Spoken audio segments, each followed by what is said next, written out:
اللہ من الشیطان الرجیم بسم اللہ الرحمن الرحیم رب اشرح لی صدری ویسر لی امری واحلل عقدۃ من لسانی یفقہوا قولی وبہ نستعین ونصلی علی رسولہ الکریم اما بعد۔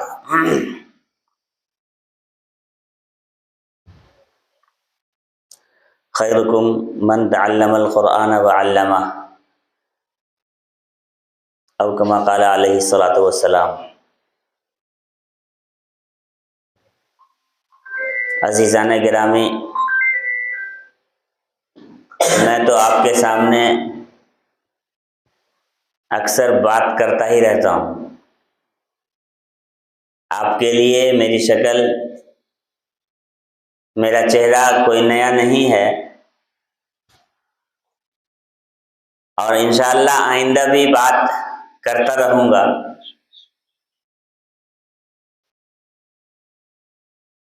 اس کے بعد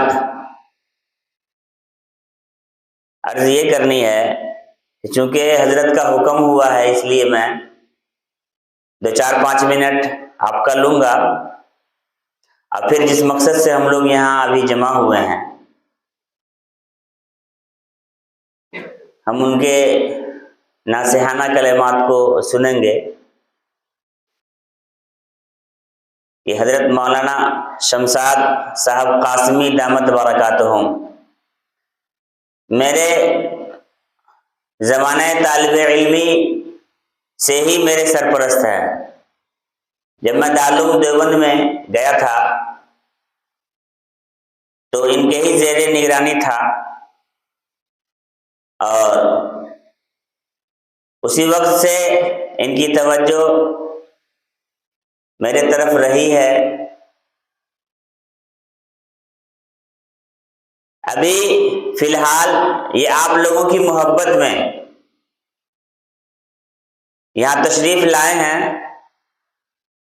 مبنی بر حقیقت ہے یہ بات کہ ان کی شخصیت بہت اونچی اور عظیم ہے۔ ابھی ایک بہت بڑے ادارے سے ان کا تعلق ہے، تعلق ہی نہیں بلکہ اس بہت بڑے ادارے کے یہ روح رواں ہیں۔ وہ ادارہ جو ابھی دنیا میں عالمی لیول اور عالمی پیمانے پر جو ادارہ چل رہا ہے، جس کو ہم اور آپ شاہین کے نام سے جانتے ہیں، جو بیدر شہر میں، جو کرناٹکا میں ہے واقع، ہیڈ برانچ شاہین کا اسی بیدر شہر میں ہے۔ حالانکہ اس کی شاخائیں اور بھی بہت سارے شہروں میں ہیں، لیکن جو مین برانچ ہے بیدر میں، اس بیدر کے جو انڈین ہاسٹل ہیں، انڈین بچوں کے جو ہاسٹلز ہیں، ان ہاسٹلوں کے یہ نگراں اور اعلیٰ ترین نگراں ہیں، روح رواں ہیں۔ یہ بہت بڑا ادارہ ہے جہاں ہزاروں کی تعداد میں بچے پڑھتے ہیں، اور ان کی بڑی قربانی ہے، اور بہت دنوں سے ہے ان کی قربانی وہاں۔ اس ادارے سے، اس عظیم ادارے سے ان کا تعلق ہے، لیکن ایمانداری اور امانت داری کے ساتھ میں یہ کہہ رہا ہوں کہ یہاں جو تشریف لائے ہیں صرف آپ لوگوں کی محبت میں۔ ان کو ایسی جگہ جو تعلیمی جگہ ہو، جہاں خدمت خلق ہو رہی ہو، ایسی جگہوں سے فطری طور پر ان کو محبت ہے، ان کو لگاؤ ہے۔ یہ آپ کو نہیں جانتے تھے، آپ کے ادارے کو نہیں جانتے تھے، میں نے صرف یہ کہا کہ بہت اچھا مدرسہ ہے، بڑی اچھی تعلیم ہوتی ہے وہاں، بہت ہی اچھا نظام ہے، بس یہ فوراً اپنی ساری کی ساری مصروفیتوں کو چھوڑ کر یہ آپ کے پاس، آپ کی محبت میں تشریف لے آئے۔ تو آپ کے بیچ اس وقت میں آپ لوگوں کی قسمت سے، بلکہ ہمارے بیچ آپ لوگوں کی قسمت سے ایک عظیم ہستی تشریف فرما ہے۔ اس پر ہم لوگوں کو چاہیے کہ ہم لوگ اللہ کا شکریہ ادا کریں، کہ اللہ تبارک و تعالیٰ سے دعا بھی کریں کہ اللہ ان کی عظمت کو، ان کی بڑائی کو اور بڑھائے، اور ترقیات سے نوازے، اور بھی بڑا بڑا کام ان سے اللہ تبارک و تعالیٰ لے۔ یہ ہم دعا بھی کریں، اور ہم ان کا شکریہ بھی ادا کریں، اور اللہ تبارک و تعالیٰ کا بھی شکریہ ادا کریں۔ تو اصل میں تو ہم لوگ ان کی نصیحتوں کو سننے کے لیے یہاں جمع ہوئے ہیں، لیکن حضرت کا ہی حکم ہوا ہے کہ میں بھی تھوڑی دیر آپ کے سامنے گفتگو کروں، تو میں تھوڑی دیر آپ کے سامنے گفتگو کرنا چاہتا ہوں۔ یہ قرآن کریم جس سے ہم کو اور آپ کو تعلق اور رشتہ اور نسبت ہے، عزیزو بہت سب سے عظیم ترین کتاب ہے یہ، اس کا تعلق لیلۃ القدر سے، شب قدر سے، تو شب قدر سب راتوں میں افضل، جب اس کا تعلق رمضان المبارک سے ہوتا ہے تو رمضان المبارک سب مہینوں سے افضل، جب اس کا تعلق سرکار دو عالم صلی اللہ علیہ وسلم سے ہوتا ہے تو سرکار دو عالم صلی اللہ علیہ وسلم سب نبیوں میں، سب رسولوں میں سب سے افضل، اور اس کا تعلق جب حضرت جبرائیل علیہ السلام سے ہوتا ہے تو جبرائیل علیہ السلام سب فرشتوں سے افضل۔ گویا کہ قرآن کریم سے جس مخلوق یا جس ذات کا تعلق ہو جائے، جس مخلوق یا جس ذات کو اس قرآن کریم سے نسبت ہو جائے، وہ مخلوق اپنی برادری میں سب سے افضل ہو جایا کرتا ہے۔ تو آپ کا تعلق قرآن کریم سے ہے، گویا کہ آپ سب سے افضل ہیں۔ یہی وجہ ہے کہ اللہ کے رسول صلی اللہ علیہ وسلم نے فرما دیا کہ خیرکم من تعلم القرآن وعلمہ۔ آج ہم لوگ جس کے پاس دولت ہو، جس کے پاس شہرت ہو، جس کے پاس عزت ہو، جس کے پاس عہدہ ہو، جس کے پاس پاور ہو، آج ہم لوگ اس کو افضل اور قابل تعظیم مانتے ہیں۔ آج ہمارا سماج ایسے لوگوں کی عزت کرتا ہے، لیکن سرکار دو عالم صلی اللہ علیہ وسلم نے آپ کو سند دے دیا ہے، سرٹیفکیٹ سے نواز دیا ہے کہ اگر تم قرآن کریم کو سیکھتے ہو اور قرآن کریم کو سکھاتے ہو تو سب سے افضل تم ہو۔ لیکن وہی ہے، میں ایک بار آپ کے سامنے تفصیل سے یہ بات رکھ چکا ہوں کہ قرآن کریم کے سیکھنے کا کیا مطلب ہے، قرآن کریم کے سیکھنے کا کیا مطلب ہے۔ قرآن کریم کے بنیادی حقوق 5 میں بتلایا تھا نا، جو پرانے بچے ہوں گے ان کو میری بات یاد ہوں گی۔ قرآن کریم کے کتنے حقوق ہیں بنیادی طور پہ؟ بولو، 5 ہیں۔ تو جب ہم ان 5 حقوق کو ادا کریں گے تب یہ مانا جائے گا کہ ہمارا تعلق قرآن سے ہے۔ اگر ہم ان 5 حقوق کو ادا نہیں کرتے ہیں یا کسی ایک حق کو ادا کر دیتے ہیں تو یاد رکھیے اللہ کے رسول صلی اللہ علیہ وسلم نے فرمایا ہے کہ القرآن حجت لک او علیک، کہ قرآن یا تو تمہارے حق میں گواہ بنے گا یا تمہارے خلاف گواہ بنے گا۔ وہی لوگ جو قرآن کریم کے ان بنیادی 5 حقوق کو ادا نہیں کرتے تو یہ قرآن ان کے خلاف گواہ بن جائے گا، اور وہ لوگ جو قرآن کریم کے ان 5 حقوق کو ادا کرتے ہیں، یہی قرآن کریم ایسے شخص کے حق میں گواہی دینے والا بن جائے گا۔ تو میں تفصیل سے اور قرآن و حدیث کی روشنی میں 5 حقوق کو آپ کے سامنے رکھ چکا، ابھی میں رکھوں گا تو پھر اتنا وقت ہے نہیں۔ تو بہرحال آپ کا تعلق قرآن کریم سے ایسا ہو کہ آپ 5 حق کو ادا کرنے والے بن جائیں، آپ کا ایمان بھی قرآن کریم کے اوپر ہو، آپ قرآن کریم کے اچھے قاری بھی ہوں، آپ قرآن کریم کے اچھے عالم بھی ہوں، آپ قرآن کریم کے اوپر عمل کرنے والے اچھے بنیں، اور قرآن کریم کو پھیلانے والے پھر بہت اچھے بنیں۔ یہ 5 حقوق ہیں، اگر ہم ان 5 حق کو ادا کرنے کی کوشش کریں گے، اور آپ ابھی کر سکتے ہیں، ابھی آپ اس عمر میں ہیں کہ آپ قرآن کریم کے 5 حق کو ادا کرنے کی صلاحیت اگر اپنے اندر پیدا کرنا چاہیں گے تو کر سکتے ہیں۔ ابھی آپ قرآن کریم کو سمجھ سکنے کی عمر میں ہیں، قرآن کریم کو پڑھ سکتے ہیں، سمجھ سکتے ہیں، اور عمل کرنے کے لیے تو پوری زندگی ہے ہی، عمل بھی کرنا ہے، اور پھر اس کو پڑھانا بھی ہے اور دوسروں تک اس کو پہنچانا بھی ہے۔ تو کہنے کا مطلب یہ ہے عزیزو، قرآن کریم سے آپ کا تعلق ہے، اور یہ تعلق ایسے نہیں، اللہ تبارک و تعالیٰ نے قرآن کریم میں خود ایک جگہ کہا ثم اورثنا الکتاب الذین اصطفیناہم من عبادنا، کہ اپنے بندوں میں سے ہم جس کو پسند کرتے ہیں اس کو ہم قرآن کریم کا وارث بناتے ہیں۔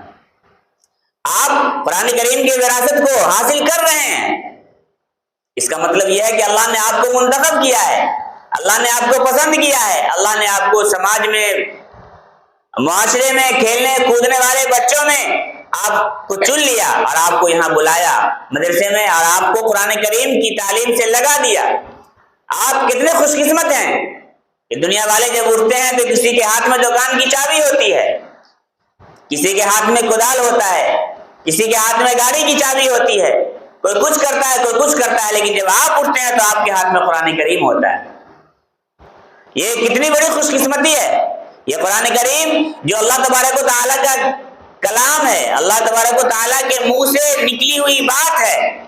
اور قرآن کریم جیسے میں نے مثال دیا تھا, آپ کو یاد ہوگا کہ سورج کی روشنی سینکڑوں میل اور ہزاروں اور کروڑوں میل دور ہونے کے بعد بھی سورج کی روشنی سورج کے ٹکے سے الگ نہیں ہے. یہ ہماری زمین پر جو دھوپ پڑ رہی ہے, یہ دھوپ اور سورج کا اتصال ہے آپس میں, یہ دھوپ سورج کے ٹکیے سے ملی ہوئی ہے. ٹھیک اسی طریقے سے میرے محترم اور میرے عزیزم, یہ قرآن کریم اللہ تبارک و تعالیٰ کی ذات سے متصل ہے. جب ہم قرآن کریم کی تلاوت کر رہے ہوتے ہیں تو ہم سمجھ لیجئے کہ ہم اللہ تبارک و تعالیٰ کی ذات سے سٹے ہوئے ہوتے ہیں, متصل ہوتے ہیں. یہ اتنی بڑی خوش قسمت. آج اگر کسی مکھیا کے بغل میں ہماری کرسی مل جائے, کسی نیتا اور لیڈر کے بغل میں ہماری کرسی اگر ہو جائے اور وہاں بیٹھنے کے لیے ہم کو اجازت مل جائے, پرمیشن مل جائے, تو ہم فخر سے سینہ اونچا کر کے کہتے ہیں کہ ہم نے مکھیا کے بغل میں اپنی کرسی جمائی, ہم ڈی ایم سی ایم اور پی ایم کے بغل میں ہم آج بیٹھے فلاں پروگرام میں. اور یہاں دیکھیے کہ بغل میں نہیں, آپ اللہ تبارک و تعالیٰ کے ذات سے متصل ہو جاتے ہیں, سٹ جاتے ہیں. اللہ کے کلام آپ کے دل و دماغ میں گھس جاتا ہے. یہ کتنی بڑی خوش قسمتی کی بات ہے. اس کو سمجھیے, اس کو سمجھیے اور دل کے کان سے سمجھیے. پورے زمین کو اور آتما کو اور روح کو جگا کر کے سمجھیے. آپ بہت بڑے خوش قسمت انسان ہیں. آپ سے بڑا خوش قسمت کوئی دنیا میں ہو ہی نہیں سکتا. ٹھیک اس کے الٹے ہے کہ جس بچے کو یا جس انسان کو قرآن کریم کے تلاوت اور اس کی قرأت اور اس کے عمل کی توفیق نہ ملے, قرآن کریم کو پڑھنا چھوڑ دے, قرآن کریم کو سمجھنا چھوڑ دے, قرآن کریم کے اوپر عمل کرنا چھوڑ دے, تو سمجھ لیجئے کہ ایسا انسان اللہ تبارک و تعالیٰ کی نظر میں وہ مردود ہو چکا ہے. میں نے آپ سے کہا تھا کہ جب بھی پڑھائی چھوڑنے کی خواہش ہو, پڑھائی چھوڑنے کا ارادہ دل میں پیدا ہو اور بھاگنے کا من کرے, تو سمجھ لینا کہ یہ من جو ہے, یہ خواہش جو ہے, یہ شیطان کی طرف سے ہے. شیطان آپ کو بھگتا رہا ہے اور اتنی بڑی نعمت سے آپ کو محروم کرنا چاہتا ہے. تو عزیزو, آپ قرآن کریم میں لگے ہوئے ہیں. ہماری دعا یہی ہے کہ اللہ تبارک و تعالیٰ آپ تمام کے تمام, بلکہ ہم سب کو قرآن کریم کے بنیادی سارے حقوق کو سیکھنے اور اس کو ادا کرنے کی توفیق سے مالا مال کرے. کہیے آمین. آپ لوگ طالب علم ہیں, قرآن کریم کے پڑھنے والے ہیں, آپ کی ہر دعا بھی قبول کی جائے گی. اس لیے آپ اپنے لیے بھی دعا کیا کیجئے, ہمارے لیے بھی دعا کیا کیجئے, پوری سماج اور پورے معاشرہ اور پوری مسلم قوم کے لیے دعا کیا کیجئے کہ اللہ تبارک و تعالیٰ آج ہماری اپنی بدعملیوں کی بنا پر جو ہمارے اس مسلم قوم کے اوپر جو اللہ نے آزمائشوں کو بھیج دیا ہے, اللہ تبارک و تعالیٰ پہلے ہم لوگوں کے اعمال کی اصلاح کر دے اور پھر اس آزمائش کو بھی ہم سے کیا کر دے, دور کر دے. دعا کریں گے, دعا کیا کیجیے. اور میں اپنے اساتذہ کرام سے بھی یہی گزارش کروں گا کہ آپ چونکہ یہ معصوم بچے ہیں, ابھی ان کے اندر اتنی صلاحیت نہیں ہے, لیکن آپ ان کو سکھا کر کے سمجھا کر کے اس طریقے سے کہ دعا کرو, کیونکہ یہ معصوم بچے ہیں اور گارنٹی کے ساتھ ان کی دعا قبول ہوگی. مولانا قاری طیب صاحب رحمۃ اللہ علیہ کا واقعہ میں نے ایک جگہ پڑھا کہ ایک صاحب نے حضرت سے کہا کہ میرے لیے دعا کیجئے, تو انہوں نے کہا کہ 6 مہینہ پہلے آپ نے کہا ہوتا تو گارنٹی کے ساتھ میری دعا قبول ہوتی. اب اس دعا کے درخواست کرنے والے جو تھے ان کو بڑا تعجب ہوا کہ کیا بات ہوئی کہ 6 مہینہ پہلے ہم ان کو دعا کے لیے کہے ہوتے, اب 6 مہینے کے بعد کہہ رہے ہیں. تو انہوں نے کہا کہ 6 مہینہ پہلے میں طالب علم تھا, اب میں فارغ ہو چکا ہوں. جب میں طالب علم تھا تو طالب علم کی دعا گارنٹی کے ساتھ قبول ہوتی ہے. یہ قاری طیب صاحب رحمۃ اللہ علیہ کا فرمان ہے. آپ مہمان رسول ہیں, آپ اللہ کے رسول کے مہمان ہیں, اور مہمان کوئی میزبان سے کوئی چیز مانگے تو کیا کوئی بھی کمزور سے کمزور میزبان بھی ایسا ہوگا جو اپنے مہمان کو نہ دے وہ مانگی ہوئی چیز کو. تو آپ جب اللہ کے رسول کے مہمان ہیں تو آپ اللہ سے مانگیں گے تو بتائیے کہ اللہ آپ کو دے گا یا نہیں دے گا, دے گا نا یار. تو اس لیے خوب مانگا کیجیے. اور میں اساتذہ کرام سے گزارش کروں گا کہ وہ ان بچوں کو سکھلایا کریں کہ کیسے مانگنا ہے اور کیا مانگنا ہے. میرا پرانا تجربہ بھی ہے، جب کوئی ضرورت پوری نہیں ہوتی تھی یا پریشانی ہوتی تھی، میں جب اہلوارہ میں تھا یا برہ میں تھا تو کسی بچے کو پکڑ لیتا تھا اور 5 روپیہ 10 روپیہ اس کو دے دیا اور کہا کہ بیٹھ کے تو میرے لیے فلاں دعا کر. بارہا کا تجربہ ہے کہ جیسے ہی وہ دعا کیا میرے حق میں وہ دعا فوراً قبول ہو جایا کرتی تھی. تو اس طریقے سے آپ بھی اپنے ان بچوں سے، ان معصوم بچوں سے دعا کرایا کیجیے. میں اساتذہ کرام سے یہ گزارش کروں گا، اس کو سکھلایا کیجیے. بچے تو کچھ بھی مانگ سکتے ہیں نا، تو اس لیے پہلے ان کو سکھلا دیجیے اور پھر منگوائیے. تو انشاءاللہ آپ کا ادارہ یقیناً ترقی کرے گا، آپ کی بھی ترقی ہوگی اور آپ کے بچوں کی بھی ترقی ہوگی. دعا ہے کہ اللہ تبارک و تعالی ہم تمام کے تمام لوگوں کو دین کی صحیح اور سچی سمجھ نصیب فرمائے اور ہم سب کو خاتمہ بالخیر، ہم سب کے لیے خاتمہ بالخیر کو مقدر فرمائے. آمین. وآخر دعوانا ان الحمد للہ رب العالمین.